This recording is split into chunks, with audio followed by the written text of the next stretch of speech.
কখনো ভেবেছ একটা গ্রামের সত্যিকারের প্রাণ কোথায় থাকে? শ্যামলডাঙ্গার ছিল সবুজ আর শান্ত পরিবেশ, কিন্তু তার আসল মন ছিল রহিমা দাদি। সাদা চুল, কপালে লাল টিপ নিয়ে এই স্নেহময়ী দাদি সকলের মুখে হাসি ফোটাতেন। এক ছিল সবুজে ঘেরা একটি শান্ত গ্রাম। গ্রামের নাম ছিল শ্যামলডাঙ্গা। সেই গ্রামে থাকতেন এক স্নেহময়ী দাদি, সবাই তাকে রহিমা দাদি বলে ডাকত। সাদা চুল, কপালে লাল টিপ, মুখভরা হাসি, দাদির চোখে ছিল অদ্ভুত মায়া। তার ছোট্ট নাতি আরাফাত ছিল তার জীবনের সবচেয়ে বড় আনন্দ। আরাফাতের বাবা-মা শহরে কাজ করতেন, তাই ছেলেটি দাদির কাছেই বড় হচ্ছিল। দাদির ছিল একটি আদরের গরু, নাম তার চাঁদনি।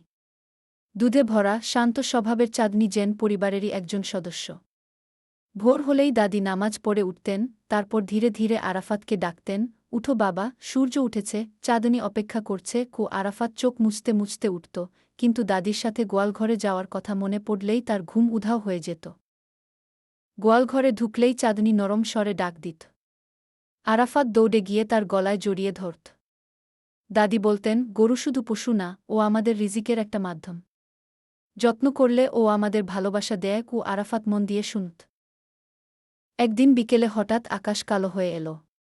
ঝড় শুরু হল। বাতাসে গাছের ডাল ভেঙে পড়ছে, টিনের চাল উড়ে যাওয়ার উপক্রম। দাদি চিন্তায় পড়ে গেলেন, চাঁদনি তো এখনও মাঠে বাঁধা।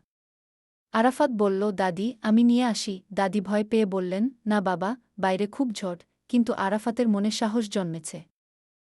সে দাদির হাত ধরে বলল, তুমি পাশে থাকলে আমি পারব। দাদি তখন একটি চাদর নিয়ে আরাফাতকে জড়িয়ে ধরলেন। দুজন মিলে ঝড়ের মধ্যে মাঠের দিকে ছুটলেন। চাঁদনি ভয়ে কাঁপছে। আরাফাত তার দড়ি খুলে মাথায় হাত বুলিয়ে দিল। দাদি কোরআনের আয়াত পড়তে পড়তে তাদের সাহস জোগাচ্ছিলেন। কষ্ট করে তারা চাঁদনিকে নিয়ে বাড়ি ফিরল। ঠিক তখনই একটা বট ডাল পড়ে গেল মাঠের পাশে, আর একটু হলেই বড় বিপদ হতো। ঘরে ফিরে দাদি আরাফাতকে বুকে জড়িয়ে ধরে বললেন, তুই আজ সত্যি বড় হয়ে গেলি। আরাফাত হেসে বলল, চাঁদনি তো আমাদের পরিবার, ওকে রেখে আসি কিভাবে?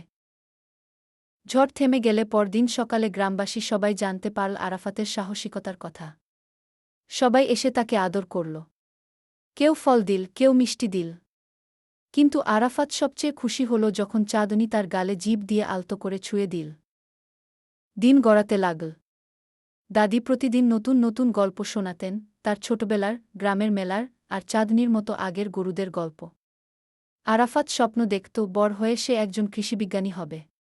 সে এমন কিছু করবে যাতে গ্রামের মানুষ আর গরুগুলো ভালো থাকে। একদিন স্কুলে শিক্ষক জিজ্ঞেস করলেন, তোমার জীবনের নায়ক কে? অন্যরা বলল, সিনেমার হিরোর নাম। আরাফাত দাঁড়িয়ে বলল, আমার নায়ক আমার দাদি। তিনি আমাকে ভালোবাসা, দায়িত্ব আর সাহস শিখিয়েছেন। শিক্ষক মুচকি হেসে বললেন, তোমার মতো ছেলে আমাদের গ্রামের গর্ব। বছর কেটে গেল। আরাফাত বড় হল, পড়াশোনা করল।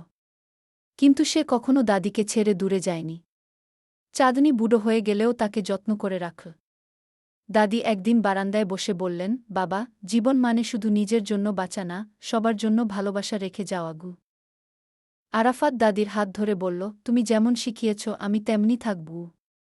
সন্ধ্যার আকাশে লাল আভা ছড়িয়ে পড়ল।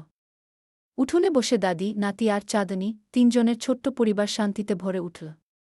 ভালোবাসা, সাহস আর দায়িত্ব, এই তিনটিই তাদের জীবনের আসল সম্পদ হয়ে রইল।